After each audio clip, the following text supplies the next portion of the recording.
What feels different for you now in your second training camp compared to year one?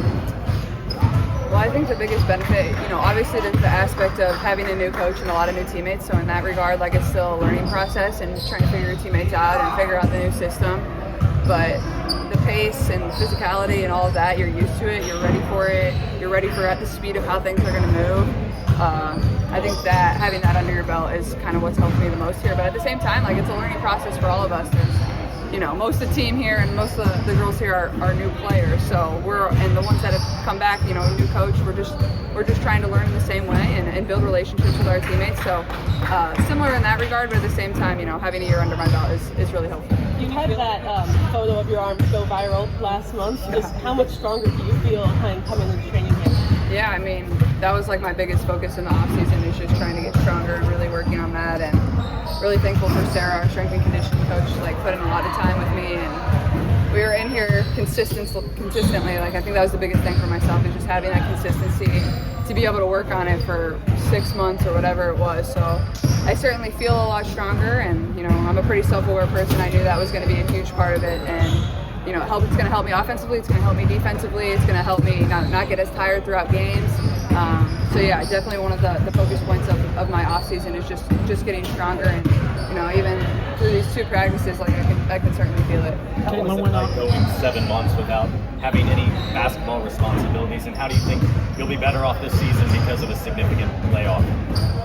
Yeah, I mean, it was an adjustment for sure. Like, I was so used to playing basketball for basically a year of my life. That's all I did, so the rest was certainly great. And I thought it was going to feel long. It really didn't. It felt really short. Like, we played a lot of pickup. We were in here all the time. I was in here with Keith all the time. Had teammates coming in and out all off season working with me and wanting to get better. So like I said, I thought it would feel kind of long and drag a little bit, but it goes way quicker than you think. But that rest aspect for myself, just getting my body where it needed to be and really working on things that I needed to work on was super important. But I'm ready to compete again, so I'm excited. When DeWanna signed with the team, she said at this point in her career she's playing for championships, and obviously have championship experience with those veterans they brought in. How much does that get to add to the culture, or just what it takes to win at a high level?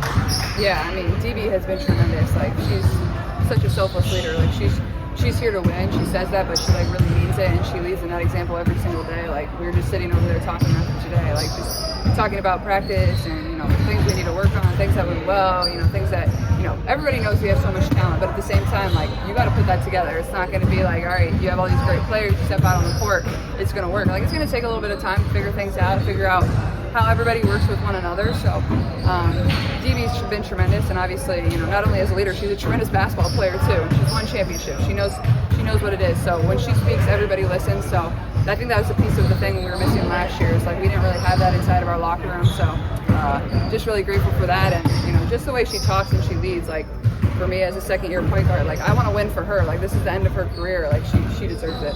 Caitlin, you have a lot of alpha personalities on this team. How is everybody kind of finding their space to then also be a listener, though, when the time is right?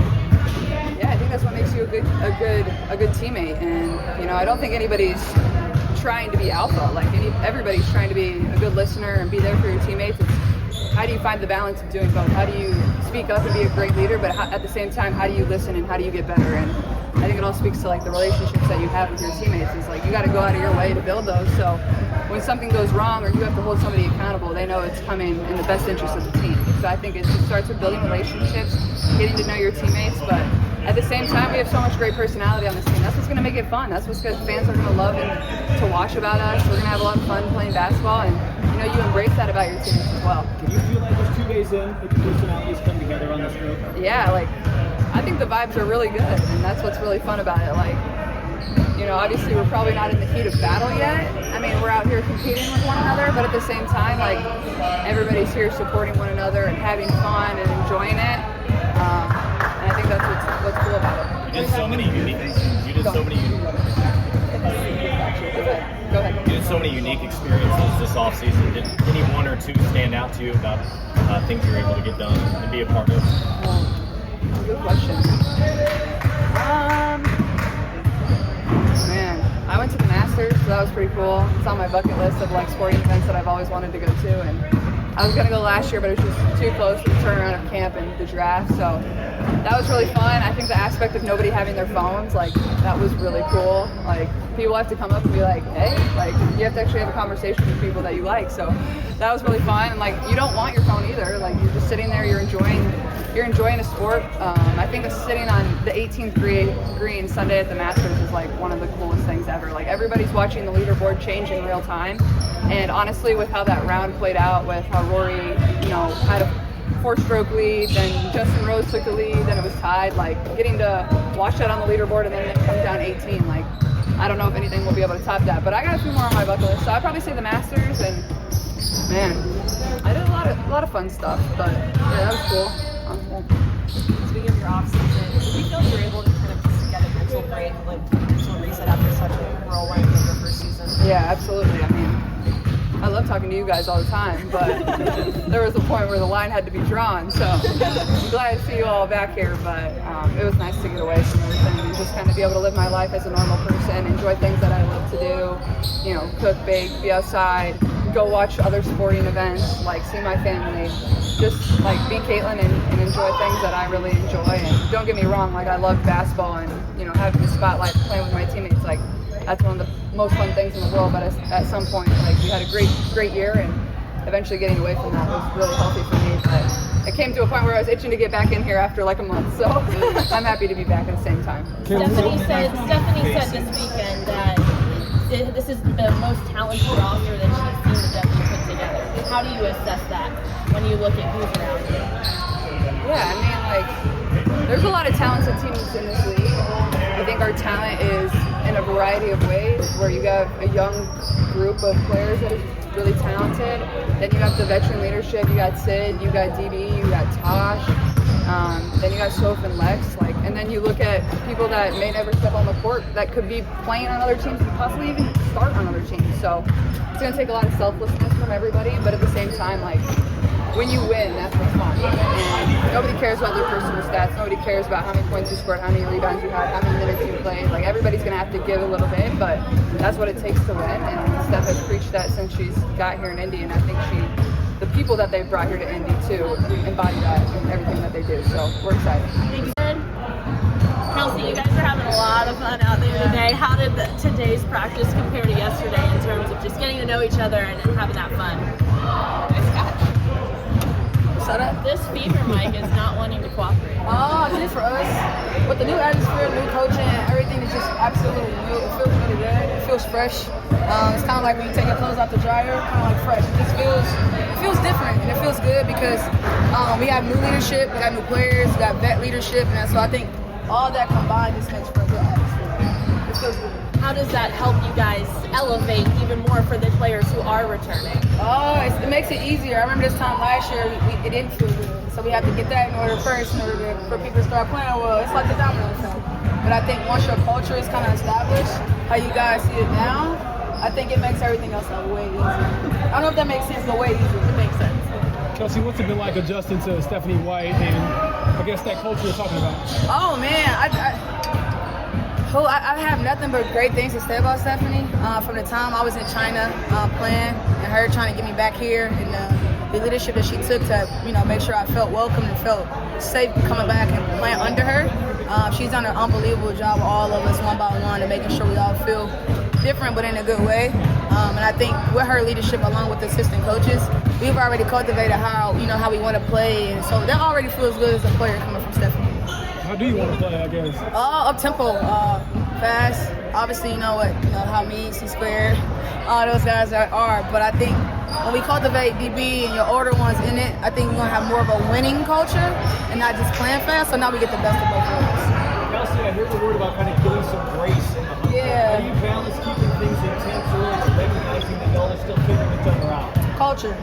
And I think once you establish the respect in the room, the environment is always is value with that. I think those days that are tough that you do have to give grace for, there's respect behind it. We don't expect perfection right now, but we do expect discipline and we expect hard work. So if we can cultivate that and then give ourselves some grace when it's time to go win games, I think we do. Is that element a little different because you brought some women in with a ton of experience? Yeah, it is. Championship culture that's coming. Yeah, I think that your DBs, your Sophies, and even like Sid, it's like a wild card because they won and they know it on different levels. You got to think Sid Paulson was maybe started on the bench but had to go get minutes, and she won a championship. And then it was the same with Natasha Howard, it's the same with DB. So we get a different leadership of best that came is going to teach us how to win. So it's pretty fun. What has stood out to you about the attitude and focus and as you try to set the tone for this season? I think the best part right now is everyone wants to be here. Now, it's really downplayed. It sounds cliche, but it's nothing like being where you want it and everybody feels valued in order to go have a good training camp, have a good preseason, so you can have a good first game when the season starts. But I think right now, it's just that good feeling of everybody feel like, hey, I want to be here and I want to be here. So I think that's the first thing. Kelsey, Stephanie said in an event this weekend that this is the best talent-wise of a roster that she's ever seen. Right. How do you, what's your opinion on that? Do you agree with that? I do. I think that we have every kind of player in this league. And I don't know if you guys watch the OKCs or the Houston Rockets. They have so many, even our Pacers guys, like our guys do a really good job of everyone have a different effect and a different demand on the game. And I think that talent cultivated in one room, we make ourselves really, really, really now unstoppable if we want to be. And I think it makes for a great team. On that note, have you guys, this is a team that can contend for a championship, have you guys explicitly talked about that yet, or is it so focused on these early days of training camp? I think that we've already foresaw as players how it's supposed to look, but it's different once you get in it and you gotta know people, and I don't know you and you don't know me, so I gotta get to know you and I gotta get to know you until together. It just takes some time. I think that chemistry and that level right now is just really, we have to establish that in the first game. I think that's the most important right now in training camp. Kelsey, you mentioned chemistry. Yeah. Obviously, you and Caitlin going into year 2. Yeah. How is it like us hitting the ground running versus trying to figure out how to play with each other like last year? It actually doesn't feel different. From the moment I met Caitlin and the moment she met me, like I said, when you respect your teammates and respect as competitors, it makes for a better relationship. It makes for a better dynamic, and I think that me and C-Square established that 2 years ago now. So I think everything with us is going to always be kosher and really put together because we've already established who we were as people and as players and how we can help make each other better. So it feels good to me already. How do you think Caitlin has changed from your kid? I think that strength, for one, is always, from a physical standpoint, her strength and her ability to now make plays that people don't think about.